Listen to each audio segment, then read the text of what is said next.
On this episode of Drewski's Trains and Travels, high-speed trains. Wow! Exotic animals, and the tropical paradise of the Sunshine State. Plus, a trip on Florida's only operating steam locomotive, and the home and rail car of the man who built Florida. Wanted to know what a private rail car looks like? Let's take a look. Join us for a great Florida East Coast adventure on the Speedway to America's Playground. All that and more. Hang on to your butts. Right now on Drewski's Trains and Travels.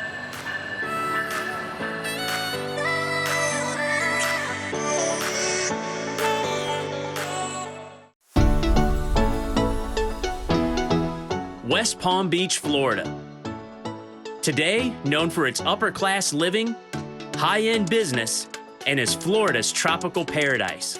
Most importantly, it owes its entire existence to the rails. In 1878, a tycoon named Henry Morrison Flagler, seeing the potential for growth in Florida, began building hotels along Florida's east coast for wealthy families to vacation in Florida's tropical weather. What was missing was a means of transportation to bring in travelers and business, and that was the railroad. So in 1895, after many years of work, the Florida East Coast Railway Company was established, and by 1912 had reached all the way to Key West, Florida, giving it the nickname Speedway to America's Playground.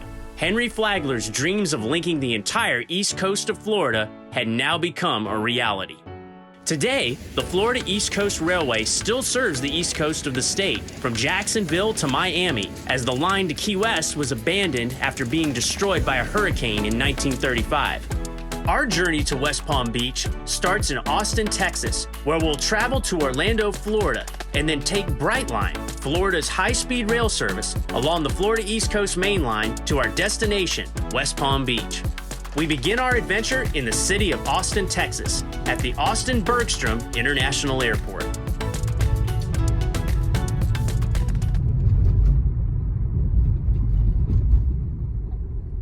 All right, guys, so we finally made it to the Austin airport.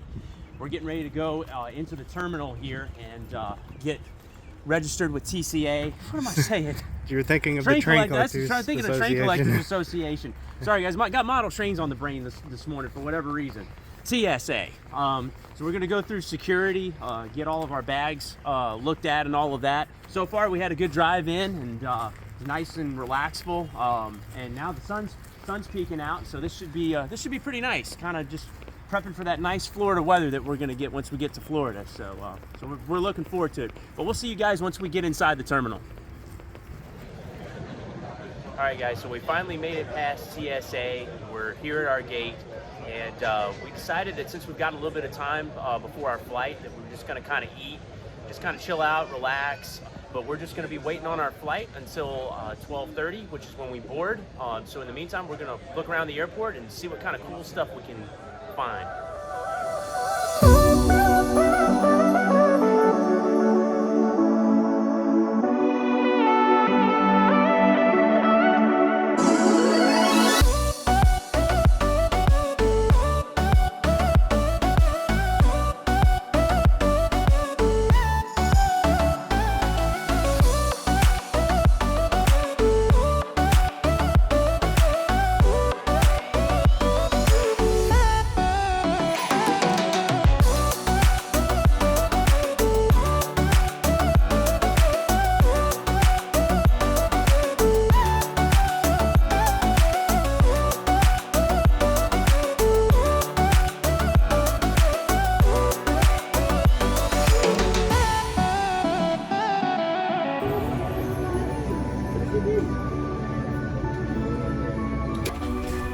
Guys, here we go. Florida, here we come.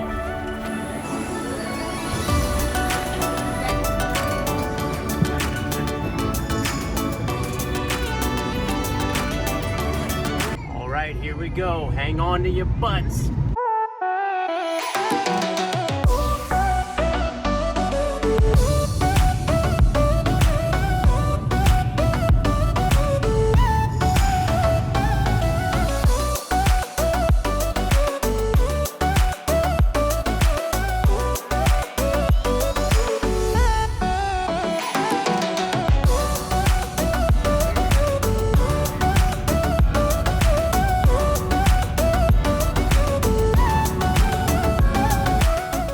touchdown in Orlando, we deboarded our flight and headed to meet my father, who had flown in from New Orleans for the trip.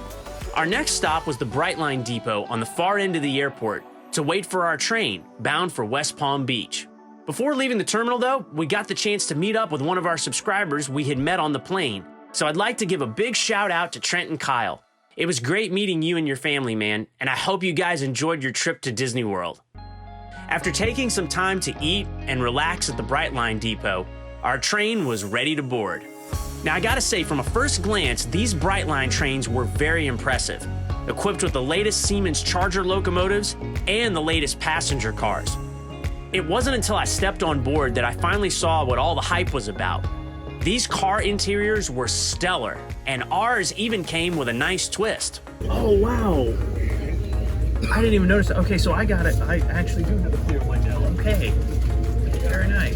Now, if you're wondering why I got so excited about an open window seat, look at the other side of those cars. See those pinholes on the window? Yeah, that really would have killed the vibe if I would have had to sit near one of those.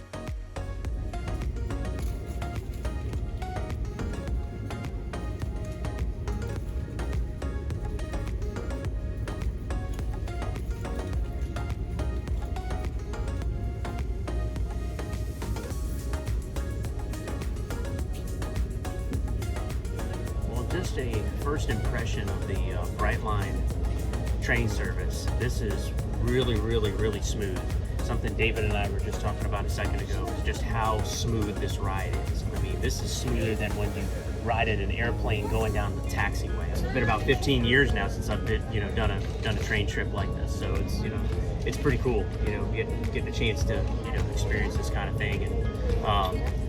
And on a train that goes really, really fast. And speaking of fast, it's always a little nerve-wracking passing another train at speed. Oh, wow. Okay, yeah, that was a little freaky. All in all, the amenities on board were top-notch. There was plenty of legroom, spacious aisleways, and the bathrooms were even pristine. The food prices, on the other hand, well, that was a different story. Regardless of the prices of food, this ride was still top-notch in my books. Just outside of Cocoa Beach, Florida, we finally leave Brightline-owned rails and link up with the Florida East Coast Railroad main line. From now on, we'll stay on the FEC all the way to West Palm Beach. The deeper we traveled down the East Coast, the scenery grew more and more beautiful, and I got the feeling that a tropical paradise was just around the bend. By the time we arrived at Brightline's West Palm station, I was very tired. So much so that... That was close. That was close. So with that said, it was time for me to get some rest. Because day 2 of our trip, you definitely won't want to miss.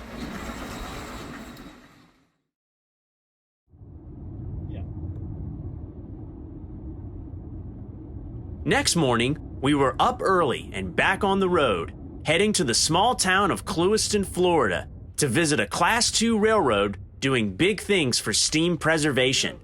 We're at the headquarters of U.S. Sugar, home to the only operating steam locomotive in Florida, U.S. Sugar 148. Built by the American Locomotive Company in 1920 for the Florida East Coast Railway, number 148 originally pulled passenger trains on the FEC, before being sold to U.S. Sugar to haul sugarcane trains. The engine is a 4-6-2 wheel arrangement, 4 pilot truck wheels to guide the engine through curves, a total of 6 drive wheels, and 2 trailing truck wheels to support the weight of the firebox. These engine types are often referred to as Pacific-class steam locomotives because of their wheel arrangement. Today, we'll be taking the U.S. Sugar Express from Clewiston to the town of Lake Placid. Our train today consists of 6 cars, including an open-air car to experience the sights and smells as the countryside rolls by. In addition, a diesel locomotive will be pulling our train to Lake Placid, where number 148 will lead the train back for the return trip. As passengers began to arrive and the crew made last-minute preparations, I got to visit with my good friend Carmine Crudele, our conductor for today's trip and the onboard supervisor. We'll get a chance to catch up with him later in our trip, but for now, it was time to hop on board and get on our way.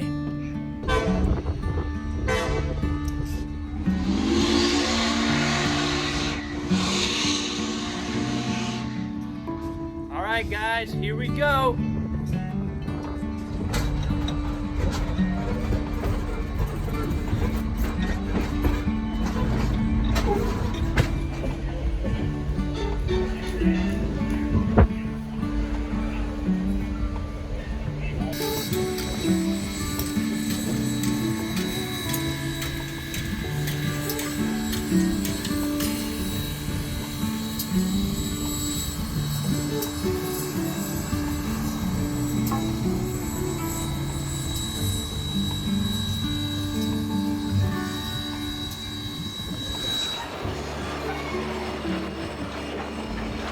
As our train made its way through the scenic Florida countryside, we were treated to excellent views. All along the way, vast cane fields seemed to stretch out for miles, and the constant sound of the wheels and horn just gave this extremely relaxful feel. Now, since sugarcane is the primary product carried by U.S. Sugar, our train passed a few cane trains along the way, being loaded to head to the plant. Be thankful y'all can't smell through the video right now, because it stank. Cane is a very perishable product, so the minute that it's harvested, it has to be quickly taken to the plants for processing before it completely ferments.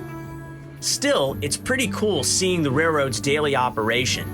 Not only was sugarcane abundant, but there were tons of orange groves we passed. Now, to experience these sights and smells, for me, there's no better way to ride a train than the open air car. And I wasn't the only one who took advantage of taking in the sights and smells. Passengers could also choose to ride in the passenger cars that had been fully refurbished with tons of FEC and US Sugar photos and artifacts on the walls. For an extra cost, the Palm Beach, served as the first class car and pulled out all the stops. But for me, riding in the open air car was first class all the way.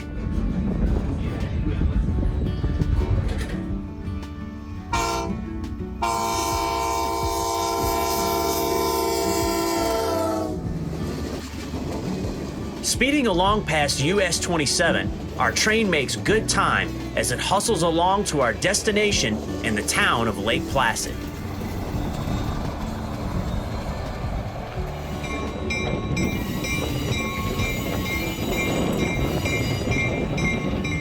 Arriving in Lake Placid at noon, our train pulls into the historic Lake Placid Depot, also home to the Lake Placid History Museum. Passengers will have the option of dining in the many restaurants in town and/or exploring Lake Placid, since our train will be here for 2 hours before departing for Clewiston. The town was filled with all kinds of murals on the history of Lake Placid, and even was home to the American Clown Museum and School right across the street from the Lake Placid Depot. After having lunch at the excellent El Salvadorian restaurant La Papusa Queen, I wanted to know more of Carmine's story. Now, some of you may know Carmine from his business, fairest of them all, Locomotive Works, where he creates custom model trains, including all of the Disneyland and Disney World Railroad trains. I had the chance to speak with Carmine on his love affair with trains and his work on the 148.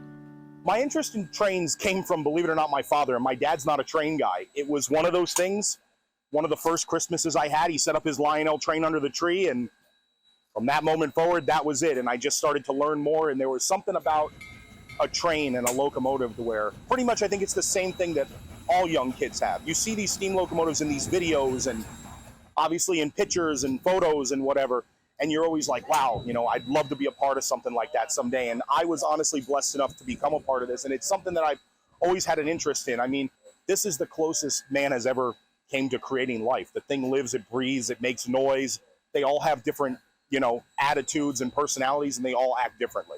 And it's just something that's amazing. And to be around the stuff is just, it's mind-boggling to see that stuff that's made over 100 years ago is still operating today, and they're efficient, they're quick.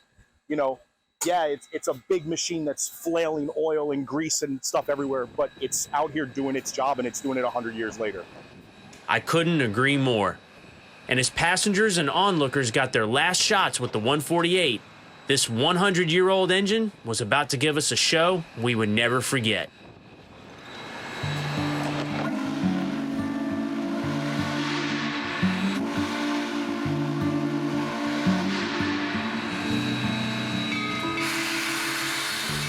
With 2 blasts of the whistle and the brakes released, engineer Scott Ogle opens the throttle and 148 departs for the 2-hour trip to Clewiston.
As our train leaves Lake Placid, notice all the happy faces of the folks on board.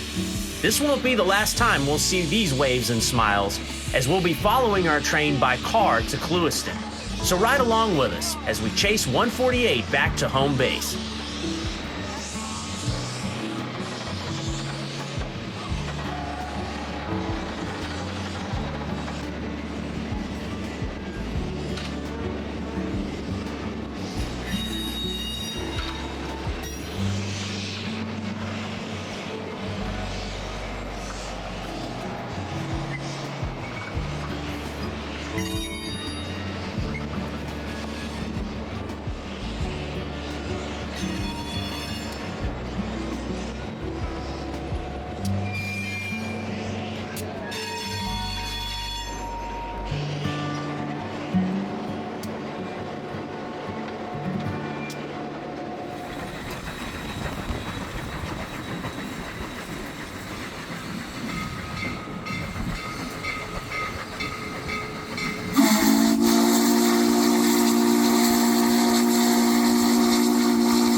Gaining distance from the city, 148 has the train really moving as it pounds along the shores of Lake Placid.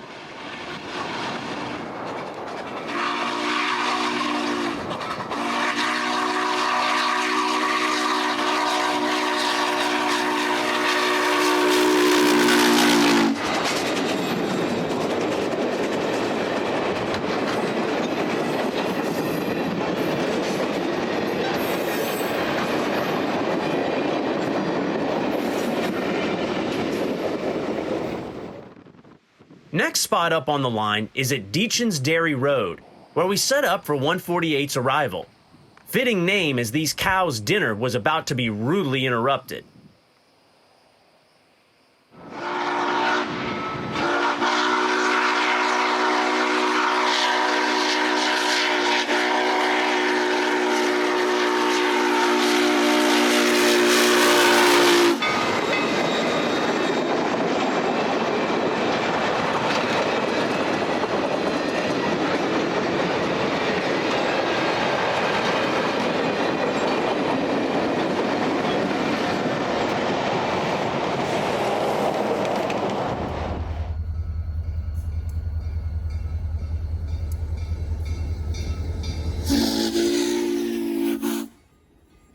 between trains are a common sight at U.S. Sugar, and our train passes an empty cane train in the siding.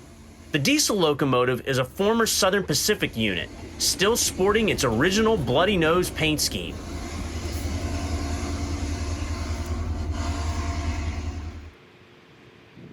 Moorehaven is a small town along U.S. Sugar's main line, set along the banks of the Caloosahatchee Canal.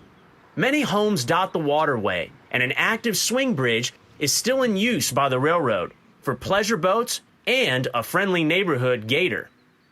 It wasn't long before 148 got clearance to cross, and our train was back on its way.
It's late afternoon as 148 arrives back at U.S. Sugar's Clewiston shops.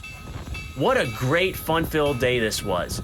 The chance to see Florida's only operating steam locomotive was such an honor. As the passengers deboarded, I thought how cool it was to have met so many great people. And as I said farewell to Carmine and the U.S. Sugar crew, I knew the best of our Florida adventure was yet to come.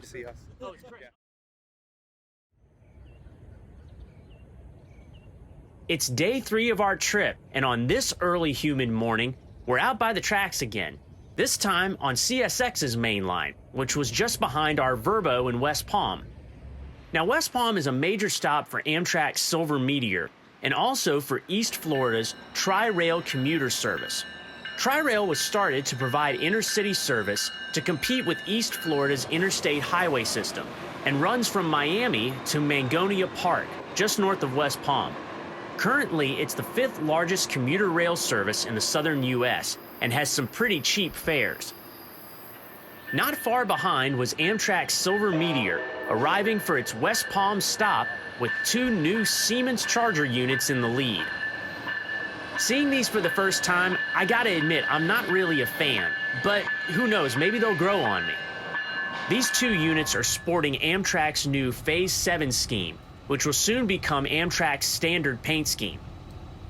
After taking on a new group of passengers, the Meteor gets a high green and heads out, making its way up the East Coast to its final stop, New York City.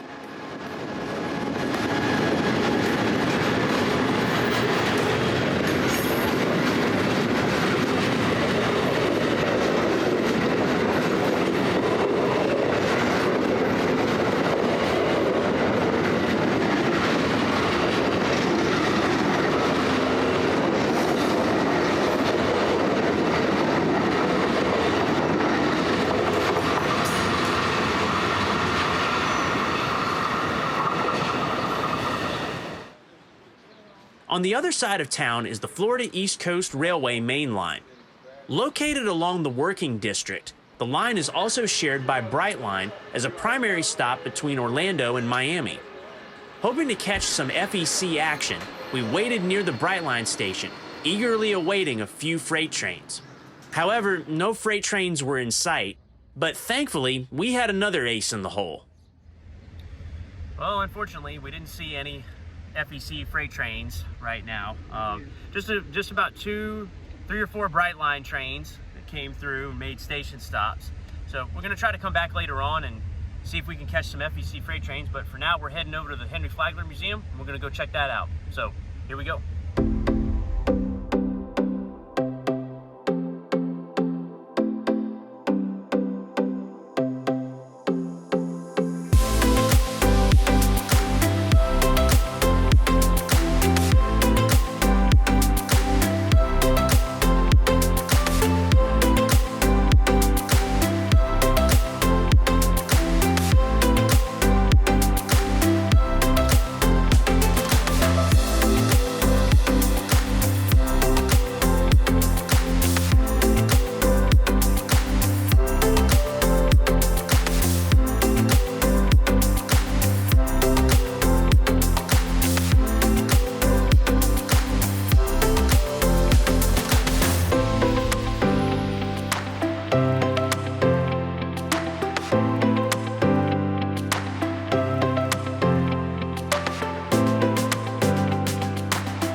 Now, if a beautiful mansion wasn't enough for you, the Flagler Mansion had this incredible gem, Henry Flagler's private rail car.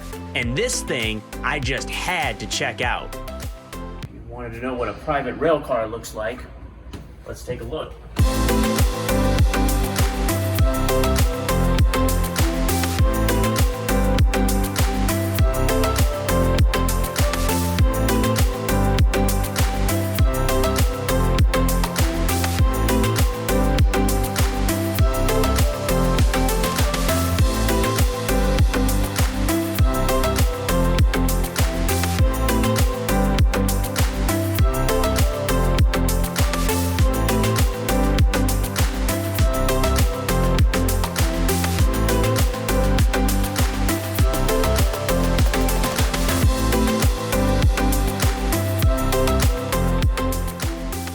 Dang, Mr. Flagler really traveled in style, didn't he? And this piece was a huge highlight for me because I absolutely love private rail cars. We even got to see a beautiful wild iguana on the grounds. And for a minute there, I was about to channel my inner Steve Irwin. With all this excitement, a big meal was in order, and Amici's brick oven pizza hit the spot. If you visit West Palm, you have to stop there. Not only was the pizza and salad excellent, they had the most friendly staff. Oh, and when you go, you have to try the New Yorker and the Godfather pizzas. So good. Coming to Florida's East Coast was a huge treat for me. But before I left, there was one thing I had to see. For 3 days, I had hoped to see a glimpse of the FEC's Champion paint scheme. We had the perfect location and everything for lots of freight train action. But no matter how hard I tried, I could never catch any freight trains on camp. Then, on our last day in Florida, I caught my first glimpse of hope of seeing some FEC railway action as the West Palm local came barreling through.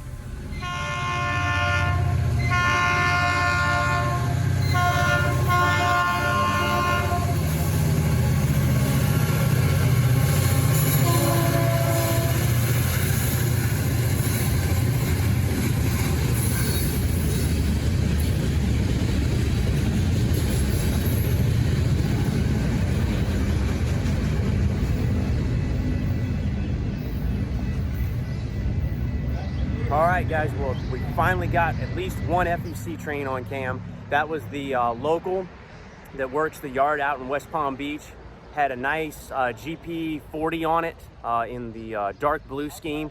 So we're trying to see if we can get any more FEC trains this morning, but we've got a high green, so I'm waiting to see what comes up next. But anyways, we're gonna stick it out. We're gonna see if we can get hopefully FEC 101, which is a big intermodal and manifest consist that goes through West Palm Beach. So we're gonna see what we can find.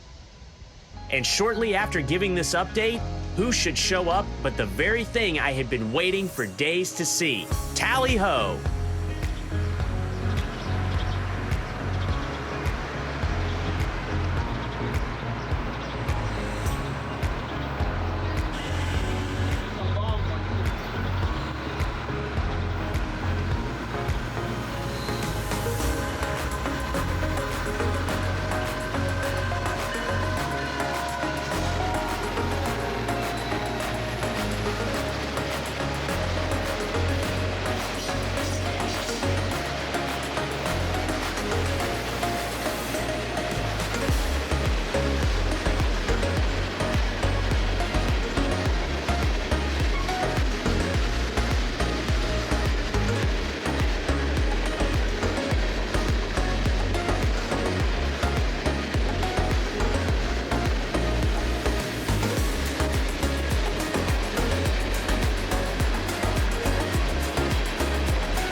So that concludes our trip to the east coast of Florida.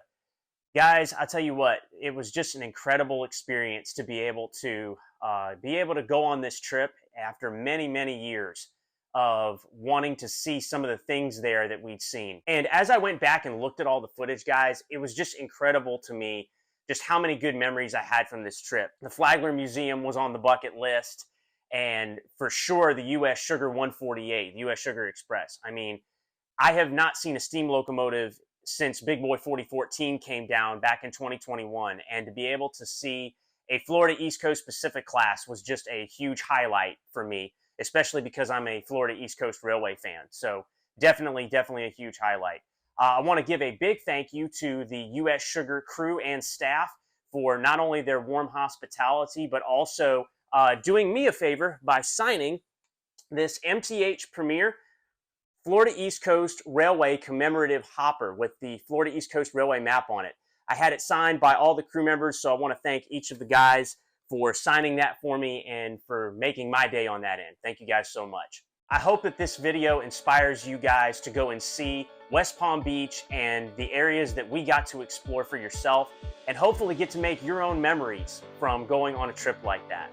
That's one of the things that we love doing on this channel, is inspiring you guys to not only come along with us on these trips, but also to go and see these places for yourself and create your own memories and live life with joy. If you enjoyed this video, leave us a like and comment below, and subscribe to the channel if you haven't already, because we want to grow this community, guys. This is the thing that we are most passionate about, is traveling and our traveling adventures and sharing them with you guys. So if y'all enjoy videos like this and want to come on more of our adventures, hit that subscribe button, turn on your notification bell so that you're notified immediately whenever we put up a post on our community tab or when we post a new video. Again, guys, thank you so much for your support and for watching this video. And as always, my name is Drew, and this is Drewski's Trains and Travels, and we'll see y'all down the tracks. Take care, guys.